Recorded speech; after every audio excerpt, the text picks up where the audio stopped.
So may binalikan tayong pamilya dito mga idol. Saan ay yung sa natin dating vlog. So matagal na natin hindi ito nabalikan. So, binalikan ko ulit ngayon para kumustahin sila. So meron pa naman tayong panghatag na bigas dyan. Dahil ito lang yung na-target natin ngayon mga idol. So daan nyo na itong nakilala or kilala nyo na to dati si Kuya Jumer, yung pamilya na ang sahig ay kita ang ilalim ay butas-butas so samahan niyo ulit ako mga idol. Kay kagandahan ngayon meron na silang pinapahimo na inuutay-utay lang daw nila para yung bahay nila ay mabago. So samahan niyo ako mga idol, tara. Idol, ito yung bahay na banibago ni Kuya Jumer, naitayo na niya pero hindi tuloy-tuloy dahil ay kapos din sila sa budget. So ito yung kanilang bahay dati mga idol. Makita nyo mga idol.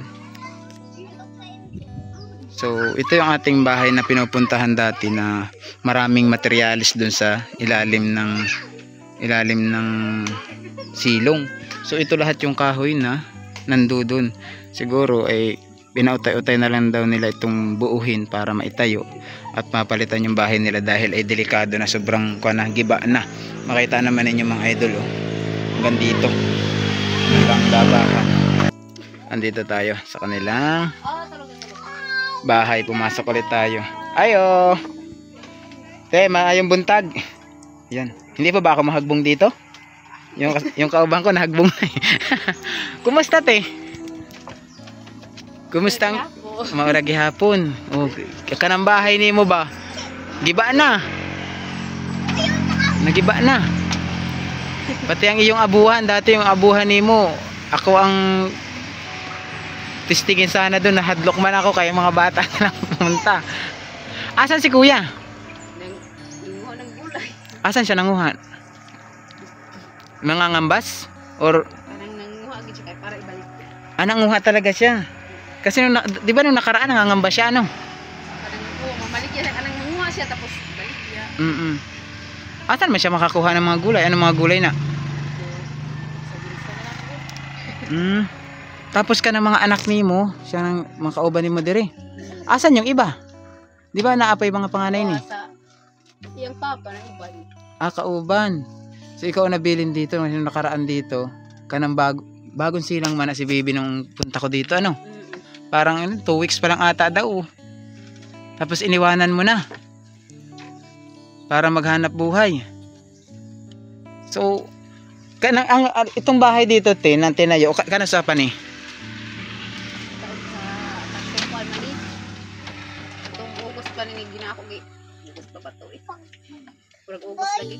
Ugos pa.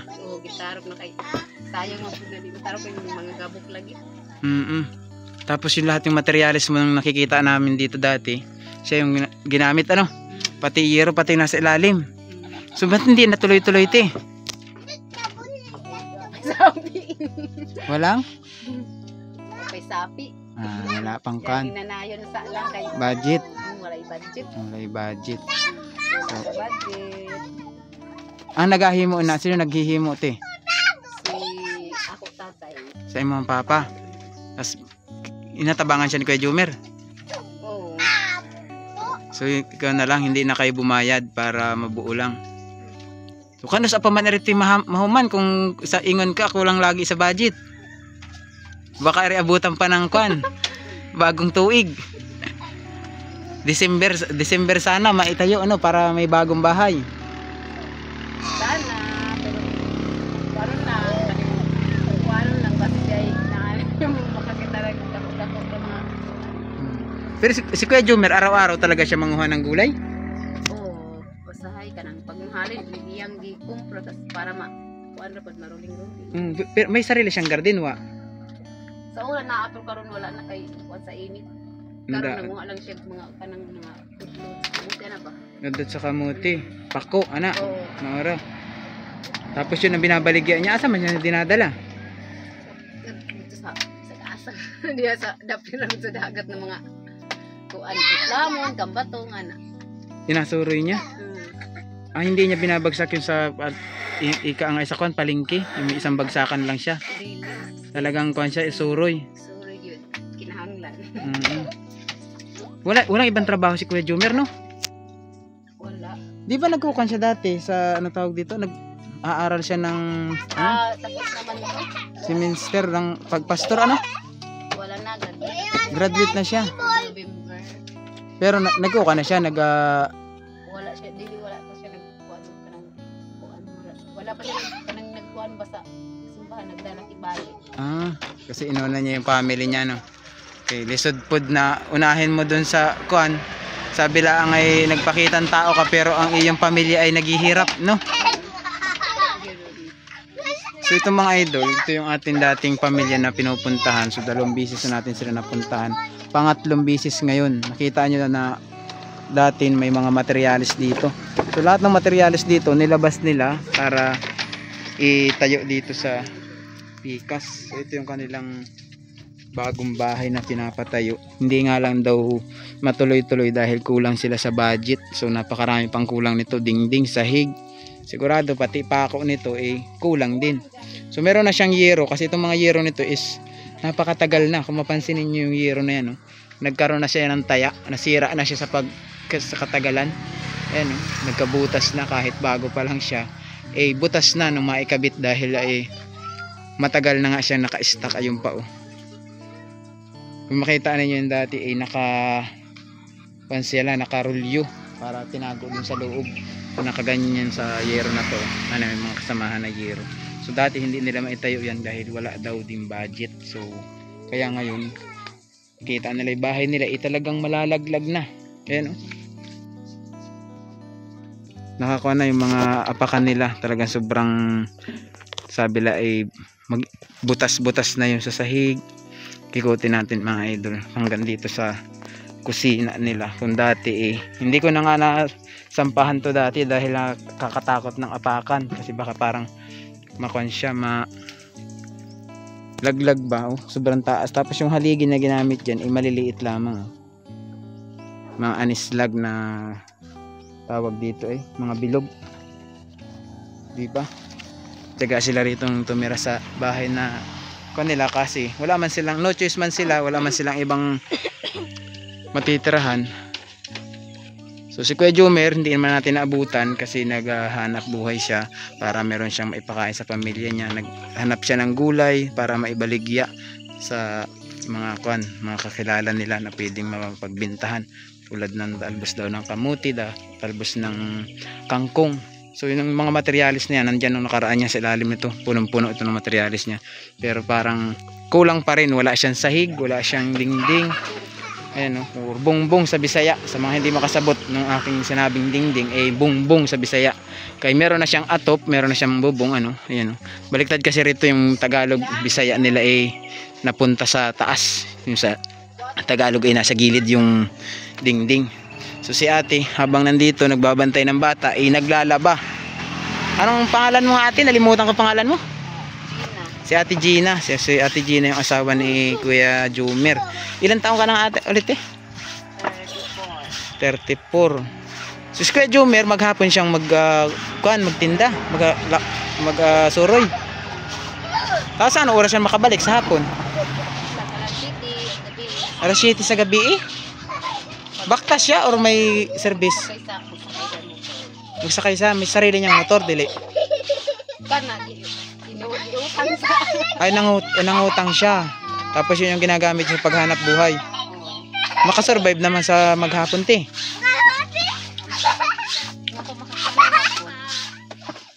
So yun mga idol, si ate yung ngayon naiwan. Nung nakaraan naabutan natin dito yung panganay ni ate. Anong grade na nga panganay mo Grade 6. Ilang anak mo? 6? 7? Ano?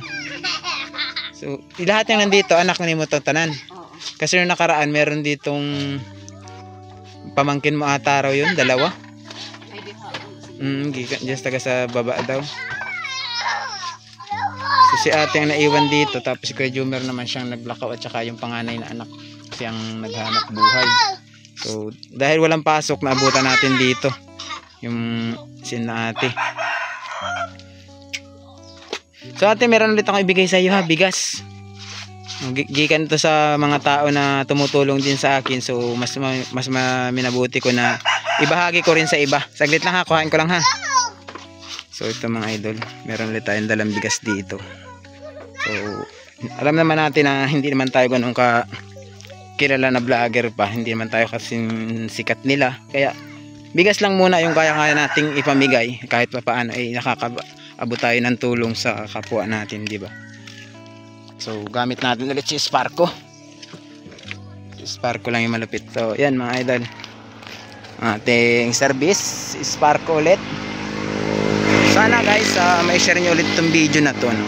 Huwag nyo laging kalimutan suportahan yung ating mga ganitong content vlog, at sana ay patuloy nyo pa ang subaybayan yung ating mga ginagawa na pagcha-charity. So maraming salamat sa mga nagbibigay sa akin ng pangsariling tulong. Ginaganito ko rin, binabahagi ko rin sa iba na makarating din sa kanila yung blessing na natatanggap natin, di ba? So hindi lang natin sarilihin, alam naman natin na marami tayong kababayan naghihirap tulad ng dati. Talagang may bigas ka pati ngayon. Mayroon. Palit ng bigas. So dagdagan nato, anak. Ito te, kanang bigas. Kanang bigas na yan, 5 kilo. 5 kilo lang muna, ano. Malay natin sa susunod may blessing tayong mas malaki, madadagdagan natin, 'di ba? So yun te, maraming salamat ulit ha. Kay malay natin sa puhon makabalik ulit ako dito, hindi lang yan yung madala natin para sa inyo. Gusto ko nga sanang dala ng mga pagkain yung anak mo, kaso wala akong ngayon budget. Kaya alam ko marami kang bata rito.